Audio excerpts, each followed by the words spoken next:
সুপ্রভাত বন্ধুরা, কেমন আছো তোমরা সবাই? আশা করছি সবাই সুস্থ আছো, ভালো আছো।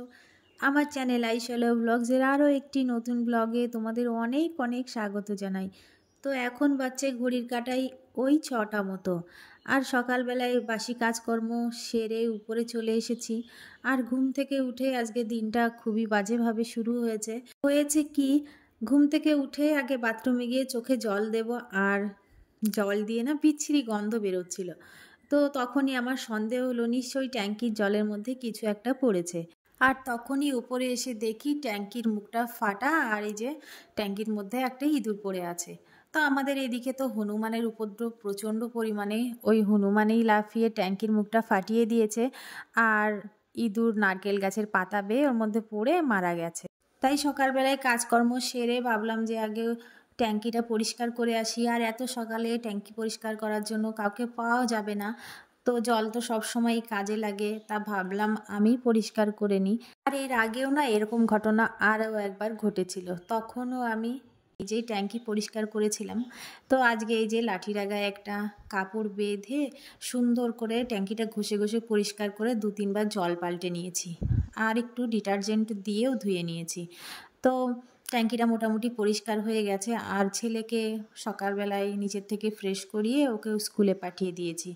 আর উপর থেকে এসে প্রচণ্ড গরম লেগে গেছে, উপরে রোদও ছিল প্রচণ্ড।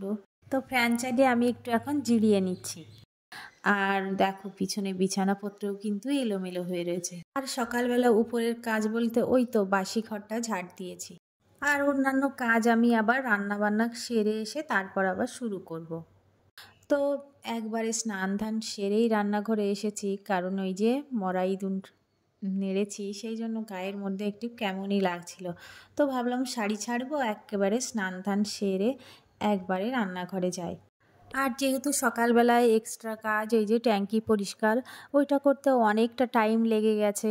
তো ছেলে স্কুলে গেছে, এসেই খেতে চাইবে। তো দেখো আমার অনেকটাই কিন্তু দেরি হয়ে গেছে রান্নাঘরে আসতে।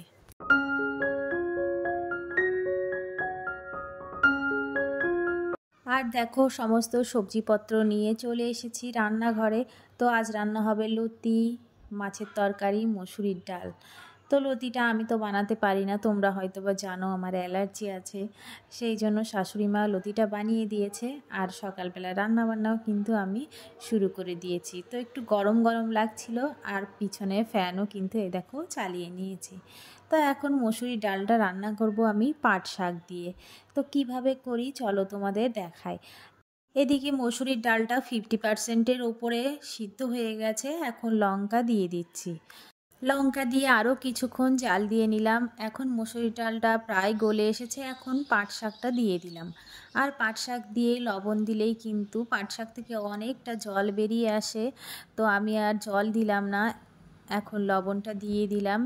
আর তাতেই দেখো পাট শাক থেকে অনেক জল ছাড়তে শুরু করে দিয়েছে। তো পাট শাকটা প্রায় সিদ্ধ হয়ে এসেছে, এখন আমি পরিমাণ মতো জল দিয়ে দিচ্ছি। আর আমাদের বাড়িতে মসুরির ডাল বেশি পাতলা খাওয়া পছন্দ করে না, ওই জন্য আমি বেশি জল দিচ্ছি না। আর এখন দিয়ে দিলাম হলুদ।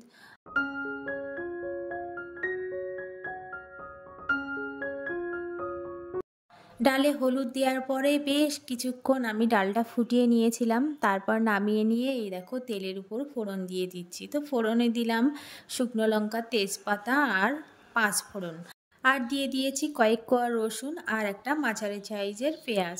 তো পেঁয়াজটা কিছুক্ষণ ভেজে নিয়েছি, এখন ডালটা দিয়েই নামিয়ে নিলে হয়ে যাবে পাট শাক দিয়ে মসুরির ডাল।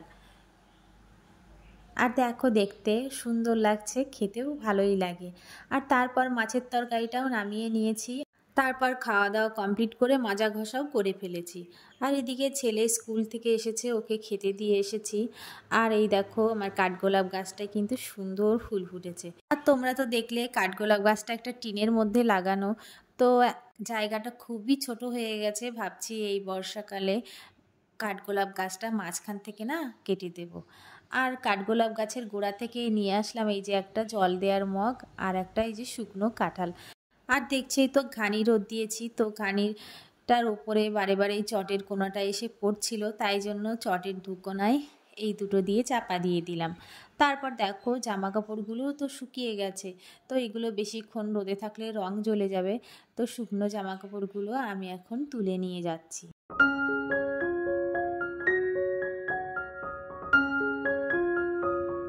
নিজের কাজকর্ম গুছিয়ে এখন চলে এসেছি ওপরে।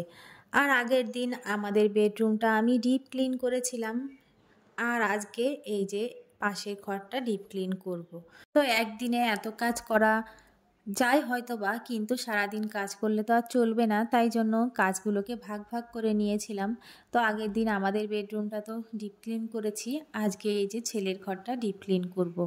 আর তার জন্য দেখো এই যে একটা ফুল ঝাড়ু নিয়েছি, নিয়ে একদম ঝুলগুলো ঝেড়ে নিচ্ছি। আর এই ঘরে একটু সামান্য ঝুলও হয়েছে, কারণ এই ঘরটা আগে রং করা হয়েছিল, তারপরে আমাদের ঘরটা রং করা হয়েছে, তো এই ঘরে হালকা একটু ঝুল হয়েছে মনে হচ্ছে। আর বাইরের বারান্দাটাও কিন্তু আমি একবারে পরিষ্কার করে নিচ্ছি।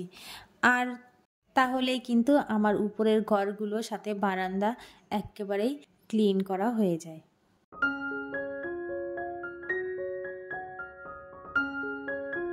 এখন খাটটা একটু পরিষ্কার করে নিচ্ছি। আর এই ঘরের খাটে যেহেতু ডিজাইন বেশি, তো পরিষ্কার করতেও অনেকটা টাইম লাগে।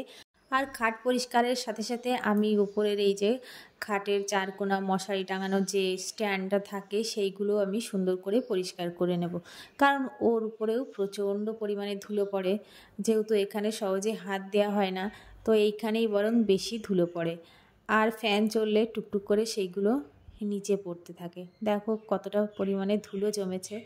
আর আজকে যেহেতু ঘরটাকে ডিপ ক্লিন করছি, তো ঘরের প্রতিটি কোণাই কিন্তু আমি সুন্দর করে পরিষ্কার করে নেব।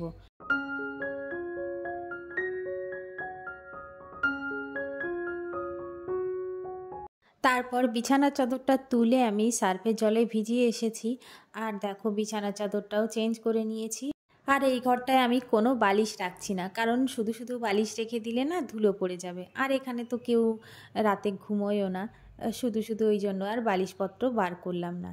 আর তারপর খাটের তলাটা সুন্দর করে ঝাড় দিয়ে এই যে মপ দিয়ে ভেতরে ভালো করে মুছে নিয়েছি।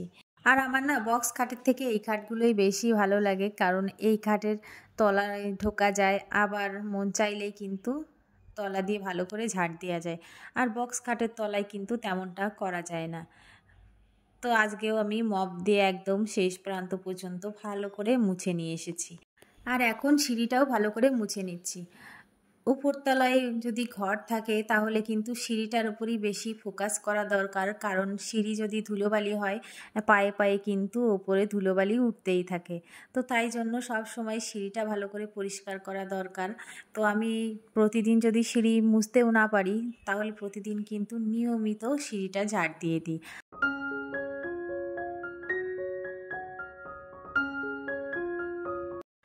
দুপুরবেলায় কাজকর্ম সেরে একেবারে স্নান ধান সেরে নিয়েছিলাম, কারণ ঝুলটুল ঝেড়েছি, তো আবার করে স্নান করে নিলাম। আর এখন একটা গিফট আনবক্সিং করতে বসে পড়েছি। এর মধ্যে কি আছে আমিও জানি না, একসাথে চলো খুলে দেখা যাক। ও এর মধ্যে রয়েছে কাপ প্লেট। তো আয়ুষ আর আয়ুষের বাবা গিয়েছিল কৃষ্ণনগর, ওদের মহাজনের বাড়িতে নিমন্ত্রণ ছিল, তো সেখান থেকে ভালো মন্দ তো খেয়ে এসেছে, সাথে দেখো একটা গিফটও নিয়ে এসছে। তো কাপ প্লেটগুলো খুবই সুন্দর হয়েছে, আমার তো খুবই পছন্দ হয়েছে। তোমাদের কেমন লেগেছে কমেন্ট করে জানিয়ে দিও। আর এই ধরনের গিফট কিন্তু মাঝে মাঝে আমরা পেতেই থাকি। তো এরকম কাপ প্লেট আমার কাছে আরও কতগুলো রয়েছে, তো আজ আবার দিয়েছে, আবার সামনেও কিন্তু এরকম কিছু একটা গিফট আবার পাওয়া যাবে। তো বন্ধুরা, এই তো ছিল আজকের ভিডিও। তোমাদের কেমন লাগলো অবশ্যই কমেন্ট করে জানিও। আর যদি ভালো লেগে থাকে তাহলে অবশ্যই চ্যানেলটিকে সাবস্ক্রাইব করে দিও। আর নতুন বন্ধুরা, তোমাদের যদি ভিডিওটি ভালো লেগে থাকে তাহলে অবশ্যই চ্যানেলটি সাবস্ক্রাইব করে দিও। আর দেখা হবে নতুন আরও একটি ব্লগে। ততক্ষণের জন্য সবাই সুস্থ থেকো। টাটা।